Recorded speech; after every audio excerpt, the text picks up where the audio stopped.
Hi everyone, welcome to this week's training video. Today I'm going to be giving an updated short presentation on preparing for fireworks ahead of the July holidays. This is for you if you expect fireworks in your area and you already know your dog is afraid of firework noise or you're not sure how they'll react, but you want to minimize the stress and fear associated with the loud noises. Strategy number 1 for reducing fireworks associated stress is to get out of town.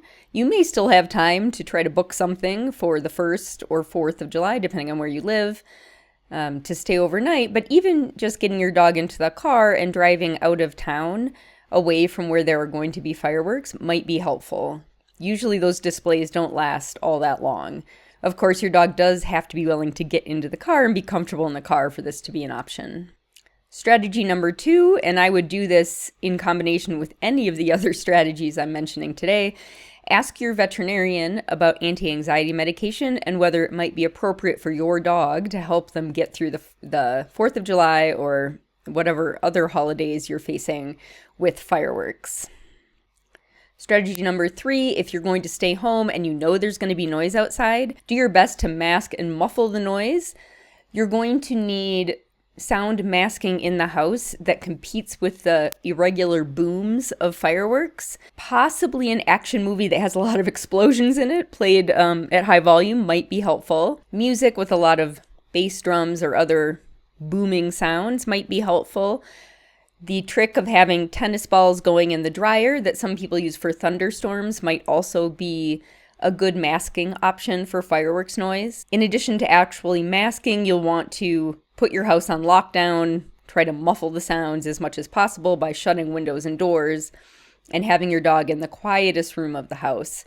Often this is an interior room without windows, maybe a bathroom or a laundry room. Strategy number 4, give your dog something great to do during the fireworks. This can be helpful if your dog isn't so stressed that they won't eat, so it can keep them occupied during the most stressful time when there is a big fireworks display. And finally, just a few bonus safety tips. In the US, the 4th of July is a very common time for many dogs to get loose, get lost, and end up in animal shelters. You want to be really careful, especially if you have a fearful dog. If they get loose, and especially if they get loose while fireworks are going off in your neighborhood or in town, you may have a very hard time retrieving them. So get your dog indoors early, long before there are any planned fireworks displays in your town. And remember that if you're in an area where there are often neighborhood fireworks, those might start quite a bit earlier than official fireworks displays. So try to get your dog indoors earlier than you really think you need to and keep them in as much as possible. Again, if you're in a neighborhood where there are likely to be sort of unofficial personal fireworks being used, a lot of times people will start those even before the holiday and will continue to use them for a day or two or longer after the holiday. So be conservative, and if you can, keep your dog indoors as much as possible on the day of the holiday and for the days before and after.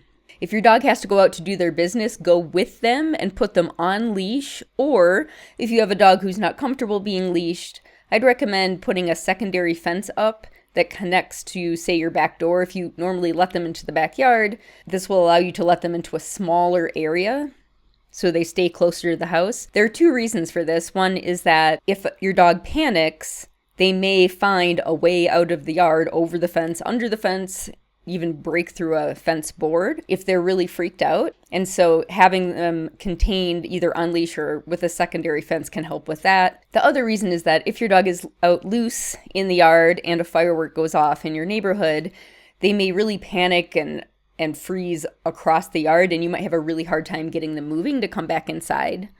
So keeping them closer to the house can be helpful. Make sure your gates are locked and keep your dog away from exit doors of your house. Again, if your dog gets out while there are fireworks going off, they might really panic, bolt, and you might have a hard time getting them back. Keeping your dog away from exit doors could mean placing extra gates, like baby gates, around those exit doors so there's a second layer of protection, a second barrier between them and the outdoors.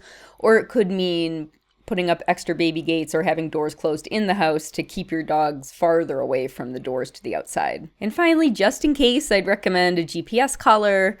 Make sure your dog is microchipped and is wearing ID. I hope this is helpful, and I hope you have a very peaceful holiday. Don't forget to get your free guide, Caring for Your Fearful Dog, at the link below, dogkindtraining.com/care. I'll also put that link below where you are watching this video.